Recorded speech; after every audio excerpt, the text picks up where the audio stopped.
अस्सलाम वालेकुम। आज हम बना रहे हैं चिकन पुलाव। बहुत ही इजी रेसिपी है इसकी। 1 कप हमने ले लिया है ऑयल। इसमें हम डालेंगे 2 प्याज, वो बारीक कटे हुए हैं। बड़े हैं तो आप 1 ले लें, छोटे हैं तो 2 प्याज लेके आप इसे फ्राई करना है। हल्का सा लाइट ब्राउन कलर देना है। अब इसमें सारे मसाले डाल लेने हैं साबुत। 2 कड़ी पत्ते, लौंग, दालचीनी, मोटी इलायची, सफ़ेद ज़ीरा, इलायची, जो भी सारे साबुत मसाले हैं वो हमने इसमें डाल देने हैं। सफ़ेद ज़ीरा आप 2 चम्मच डाल लीजिएगा। इसमें डाल के फिर हम इसे मिक्स करेंगे। डाल दें आप सारे मसाले इसमें।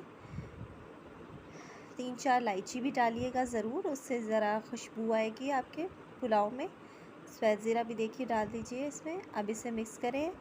अब इसे लाइट ब्राउन कलर देना है, ज़्यादा प्याज को जलाना नहीं है। इससे हमारे चावल जो हैं उनका कलर ब्राउन ज़्यादा हो जाएगा और वो फिर अच्छे नहीं लगेंगे। अब इसमें देखना है बस प्याज हमारे जल ना जाए, हल्का सा रंग देना है। नमक, सुरख मिर्च, काली मिर्च डालें। टमाटर डालें। टमाटरों को ज़रा नरम होने देना है आपने। इसमें हम चिकन ऐड कर दें। आप हाफ़ केजी मेरा चिकन है, आपने ये बीच में डाल देना है। इसे हिलाना है। थोड़ा सा पानी इसमें आपने डाल देना है ताकि ज़रा चिकन जो है नीचे ना लगे, ज़रा कलर इसका चेंज हो। आंच ज़रा सी हल्की कर दें आप, ताकि चिकन ज़रा गल जाए अच्छी तरह। अब हल्की आंच पर ढक के रखें थोड़ी देर। फिर से देखें दोबारा, इसे हिलाना है आपने। फिर इसमें सब्ज़ मिर्च डाल दें। 2 से 3 अदद सब्ज़ मिर्चें इसमें शामिल करें। 2 डाल लें, 4 डाल लें, जितनी आप ज़्यादा पसंद करते हैं स्पाइस।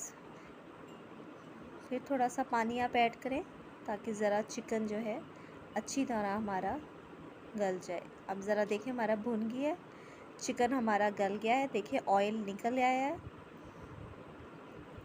अब इसमें 5 गिलास पानी आपने ऐड करना है। 1.5 किलो मेरे चावल थे, इससे 5 गिलास हमारा पानी ऐड करूँगी इसमें मैं।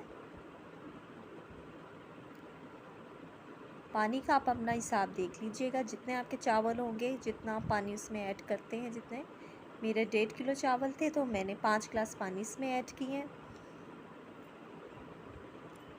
5 गिलास डाल के आप इसे हिलाएं। नमक चेक कर लें। अब चावल इसमें मैंने डाल दिए हैं। 15-20 मिनट बाद दम से उठाए हैं। देखें उनकी फ़ाइनल लुक ज़रूर ट्राई कीजिएगा।